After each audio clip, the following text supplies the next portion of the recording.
The Tripura Pradesh BJP on Tuesday accused Congress of conspiring to malign the state government's reputation and create division among people. The accusation came after AICC in charge Dr. Ajay Kumar, Congress MLA Gopal Chandra Roy and others held a press meet in Delhi regarding the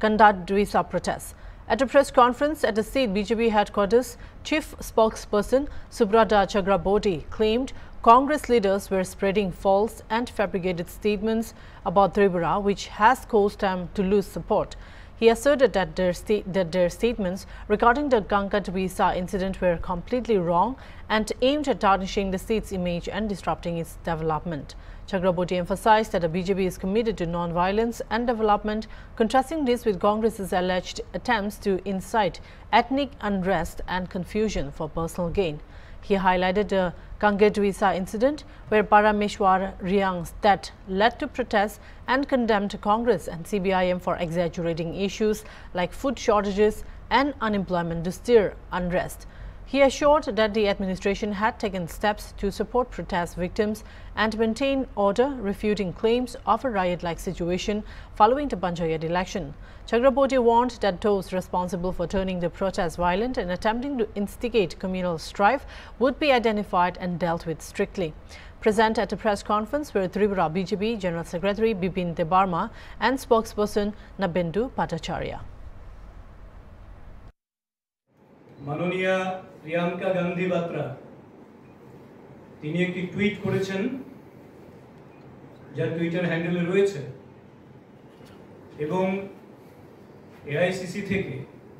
একটি press meet করা হয়েছে doctor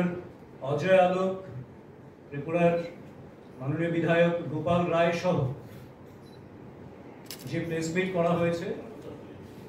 সেই press meet এবং Twitter হ্যান্ডেলে প্রিয়াঙ্কা গান্ধী বাত্রা যা বলেছেন আসলে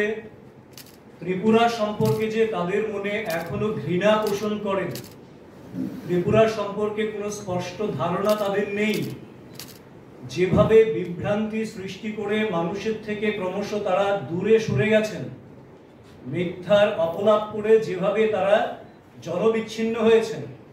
সেই ধারাকে আবার প্রতিষ্ঠা করার চেষ্টা করছেন, যদিও তারা ইন্ডি জোটে রয়েছেন। কাজেই তাদের প্রেস মিটে সেই ইন্ডি জোটের তাদের যে শরিক ত্রিপুরায় রয়েছে, সেই সিপিএম এরও যে বক্তব্য থাকে তারও আভাস ইঙ্গিত স্পষ্টভাবে রয়েছে। এবং আপাদমস্তক আমরা যদি দেখি,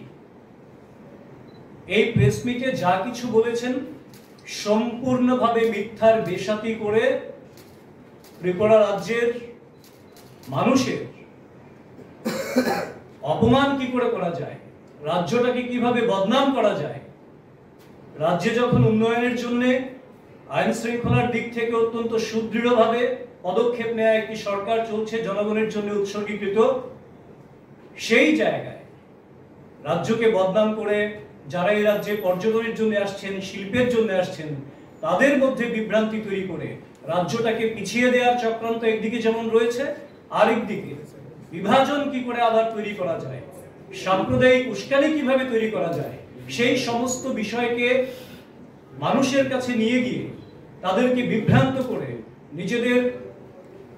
স্বার্থান্বেষী, নোংরা, ষড়যন্ত্রমূলক রাজনৈতিক স্বার্থ চরিতার্থ করার জন্য এই প্রেস কনফারেন্স করেছে।